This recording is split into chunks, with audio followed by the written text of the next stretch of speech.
It was about 7 a.m. on the 26th of March in 2022 when I got into my car, turned on the heating to max because it was a freezing morning, and drove almost 2 hours to Frankfurt to watch one of the biggest moments in recent wristwatch history unfold, the release of the MoonSwatch. Weeks prior to that, there wasn't really anything that Omega or Swatch were posting that was not analyzed down to the tiniest pixel. Their entire social media at that time was swamped with comments from people trying to decipher what the hype was going to be about.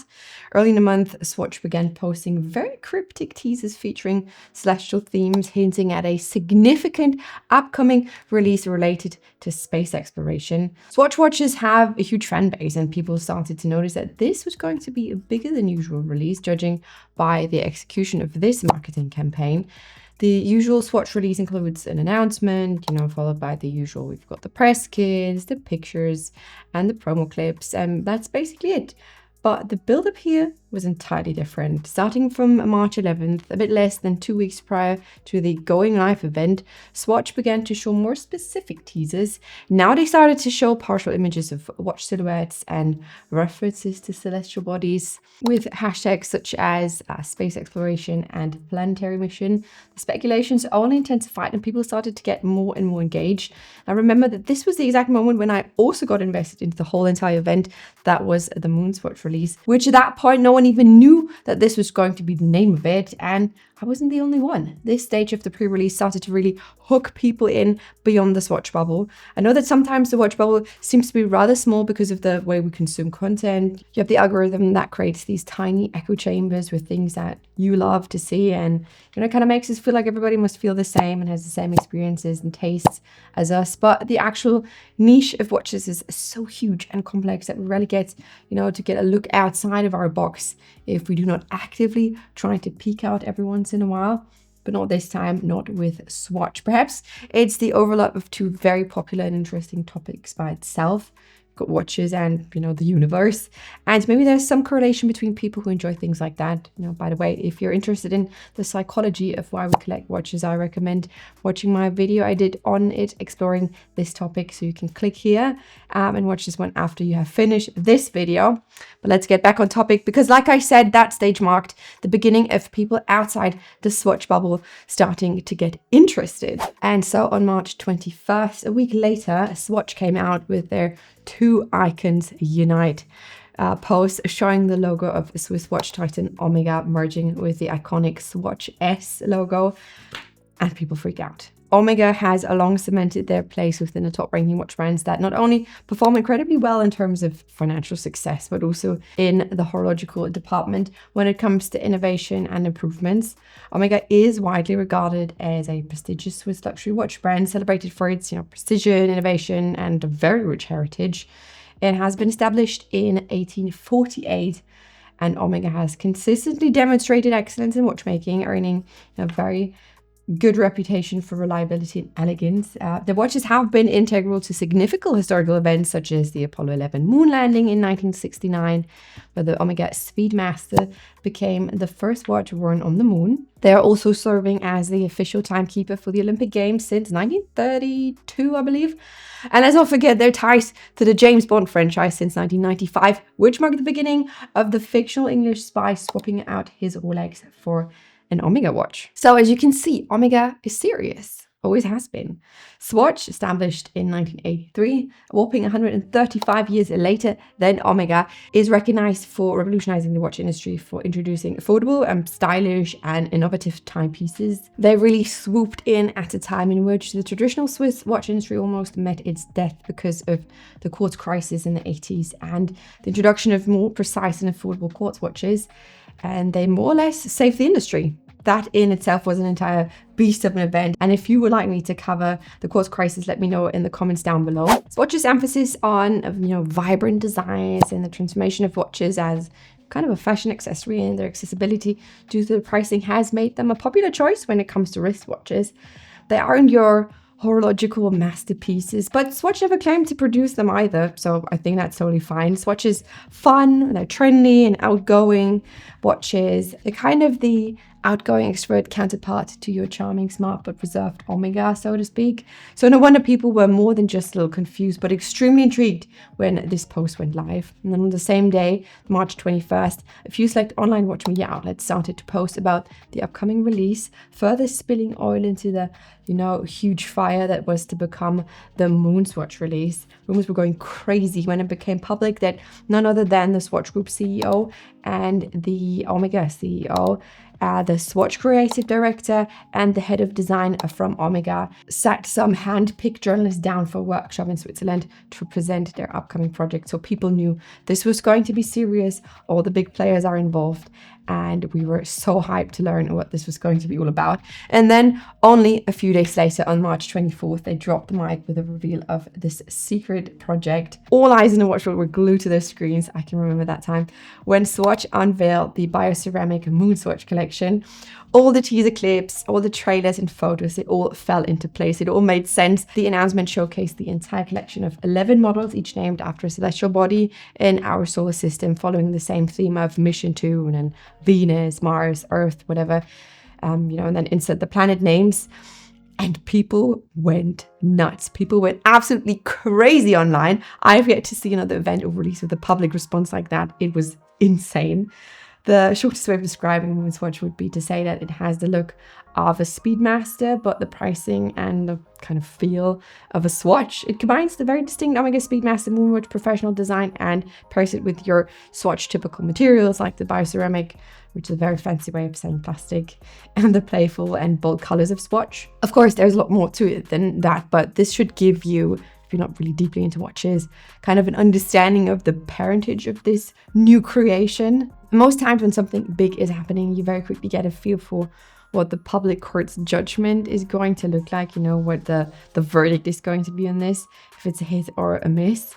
But the MoonSwatch release was different here too. The comment sections on posts and videos and whatever showcased the entire spectrum of praise to pure hatred. On the one hand, you had the diehard Omega fans, which couldn't believe that their sacred Speedmaster, the first watch on the moon, was being defiled by letting it being diluted by Swatch with this collaboration. And on the other hand, you had people that were so happy to finally see something fun and playful for a change. The watch industry isn't really known for its, lightheartedness, and the MoonSwatch was one of the first releases that seemed to test the watch community's taste for fun and games and its limits, I guess. And then there's also the fact that something that looks very much like a Speedmaster that isn't a cheap and, heartless and thoughtless knockoff off-brand homage from Amazon, but something from the brand directly that is not only, available, but also at a semi-reasonable price. The retail price of this one is $260 each when they have been announced. A Speedmaster MoonWatch Professional went for a bit under $6,000 with a Hasselite crystal and a nylon strap. That's the cheapest combo. And, experiencing the wear of some kind of Speedmaster became a lot more accessible through that. So if you want to watch a detailed review of a MoonSwatch after this video, I recommend checking out my review, which I will link for you up here somewhere and in the description box down below. So as you can see, it wasn't only the design, but also the pricing that sparked a lot of debate around the release. I wouldn't go so far and say that this release democratized the Speedmasters and it made it accessible to everybody and all the people, but it was definitely a step towards opening up the kind of luxury segment and invite more casual collectors into the world of Speedmasters by teaming up with Swatch. And perhaps you thought the story would end here, but oh no. This was just half of the fun. The craziness was only about to unfold. Before the watches went on sale on the 26th of March, Swatch released a statement explaining that those MoonSwatches would only be available exclusively at select Swatch stores worldwide. And again, the watch community seemed to have imploded reading that statement. I mean, artificial scarcity, wait lists, and boutique exclusive, all those things are new to everyone out there collecting watches. That concept of keeping us hooked by dangling a shiny new watch in front of our faces and then pulling it away only to tell us about the hoops that we have to jump through before getting it is oftentimes the feel that kind of paradoxically keeps us going. And in hindsight, I kind of think that it should not have been that surprising that Omega and Swatch went on that route. So, only selling it worldwide in a few select stores and not online. But for some reason, it poured a bucket of fuel into a fire that was already burning so high and so hot. And I remember reading so many comments about boycotting this release over the fact that they didn't sell it online, or at least have it be available in every Swatch store location worldwide. But either way, I was reading about comments from people discussing availability at stores closest to their location, and I started to wonder too. Before that, I didn't even know where the closest Swatch store to me was. Turns out there are not that many here down south in Germany, but the closest to me was in Frankfurt. That is a good 2-hour drive away from me. So on the evening of the 25th of March, the day before the release, the entire watch community seemed to have sat down and planned whether or not they would make a trip down to their Swatch store. I texted and called some of my friends in the community debating, if the drive was worth it, should we do it, shouldn't we do it? While simultaneously, I had all these images and DMs coming in with photos of the huge queues forming in front of the stores. So people started camping out on the evening in front of the Swatch stores to be the first in line. And with every passing hour, more and more clips and more photos got shared, along with stories like, oh, don't even bother driving here. It's already like 60 people lined up. And at that time, we weren't even sure how many watches had been allocated to each location. It was definitely a gamble, and scalpers had already entered the game. And so on the morning of the 26th, I have settled to Frankfurt as my best shot at perhaps getting a look at the MoonSwatches and perhaps even buying one. Oh, sweet summer child. I was still a good 200 meters away from the store when I parked my car, and it wasn't even opening time yet, and I could already tell that there was an unusually large amount of people headed into the same direction as I was. The Swatch store in Frankfurt is nestled into a corner of this big open space that I believe was at the end of some high street, and there was, I think, some kind of subway entrance there as well. And I remember that when I walked out of the little side street from where I have parked my car, the entire open space was just already flooded with people, flooded. Not just, in front of the Swatch store, no. There were people everywhere. You've had these people obviously in front of the Swatch store, but then you've had so many people they just stood there and were trying to figure out what the hell was happening, because that has never happened before. I think no one has ever queued in front of a Swatch store before that. And so you had all these people just standing there trying to figure out what is happening. They were asking other people hey, why are they just queuing there?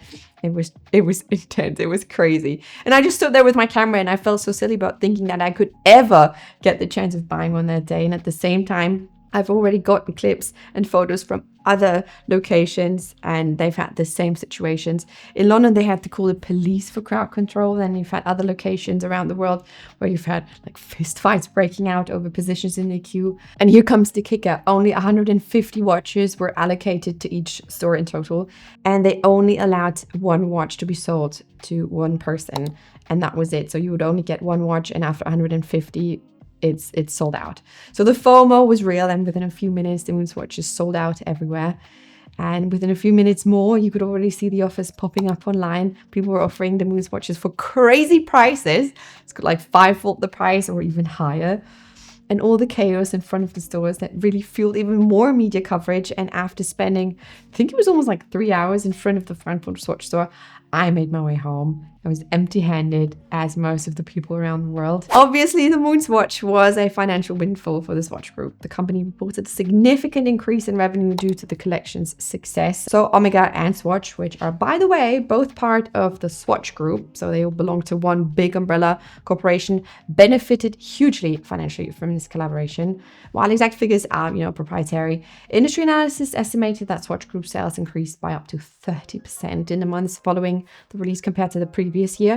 There was obviously the increase in sales in Swatch boutiques in general, but Omega also reported an uptick in Speedmaster sales. So I suppose those who couldn't get their hands on the MoonSwatches were so hooked, they wanted to get the real deal. Throughout the following months, popular models were restocked periodically, but the demand consistently outstripped the supply well into even last year.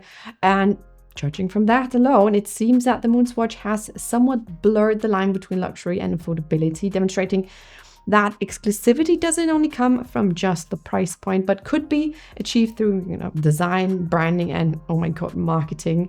An entirely new group of people were now introduced to the world of luxury watches through the MoonSwatch release. My friends who aren't into watches even talked about it, that was incredible. It was the first time we could talk about watches without them being into it. So I cherish that moment forever. The pricing and variety of the watches allowed people who, had never previously thought about watch collecting to at least, give it a more serious consideration. You've had that big of a collection to start with, and there really was, a color for everybody, and it was just so cool to see. And it may sound like that it was all sunshine and roses after all, but even with the financial success, Swatch and Omega still faced heavy backlash for how they chose to release their watches. In hindsight, it would have been more smart for Swatch to be more, vocal upfront about how the sale was being planned.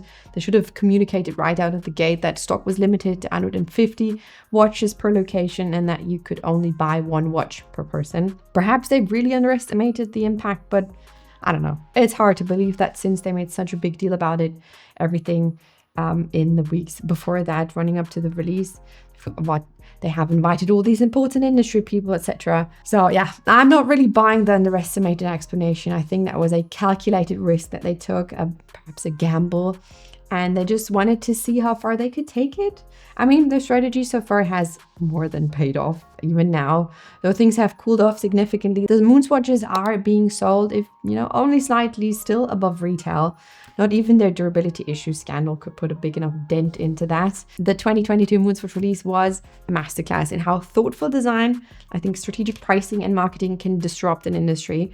By combining Omega's story legacy with, Swatch's innovative spirit, the MoonSwatch really bridged that gap between luxury and accessibility, leaving, I would say, a very lasting impact on the watch world. It showed the world something that we inside of the hobby kind of already know, that watches are more than just, a functional accessory. They do more than just tell the time. And when done right, buying and, wearing a watch can be an incredibly rewarding experience you're willing to queue up for hours. I, for one, would love to see more events like this. This collaboration was as exciting and fun as it was crazy and unexpected. Something I think desperately needed more often in the watch world. But how did you experience the whole thing? What were your thoughts when the MoonSwatch was released? And did it change over time? What do you think about this now? Let me know in the comments down below. And this is all I have for you about this topic for today. If you have enjoyed this video, make sure to give it a thumbs up.